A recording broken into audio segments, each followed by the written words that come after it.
ভিক্ষুক রাস্তা দিয়া যায় আর জমিদারের পুত্রবধূও যায়।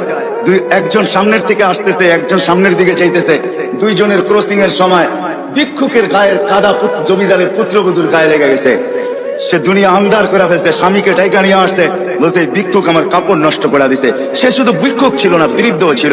বৃদ্ধ ছিল না শুধু, জীর্ণ ছিল, শীর্ণ ছিল, শরীরে কাপড় ছিল না, ফাটা চিরা কাপড় ছিল, পায়ে জুতা ছিল না, পেটে ভাত ছিল না। জমিদারের পুত্র সইতে পারে নাই, যৌবনী শক্তি সয় কি কইরা তার স্ত্রীর গায়ে ভিক্ষুকের কাদা, বস সমগ্র শক্তিকে হাতে জমা করা, একত্র করা বৃদ্ধের গালে বসায়। বৃদ্ধ কিচ্ছু বলে নাই, শুধু উপরের দিকে তাকায় দুই তিনটা শব্দ উচ্চারণ করছেন। শব্দগুলা হলো ইয়া মাল্লাহ তারা হলো ওয়ুন, ও আল্লাহ তোকে চোখে দেখা যায় না, ও তারা কুল্লা শাই তুই সব দেখিস, ফারা তারা মা বি তুই কি দেখিস না আমার সাথে কি ঘটতেছে, এটা কি দেখিস না? বলতে দেরি যুবক, মরতে দেরি হয় নাই। জমিদার চলে আসছে, প্রতিশোধ নিবে।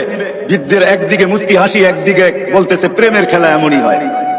জিজ্ঞাসা করছে কিসের প্রেমের খেলা রে? বলছে ওর প্রেমিকার গায়ে আমার কাদা লাগছে, পায়ের কাদা লাগছে, ও সইতে পারে নাই।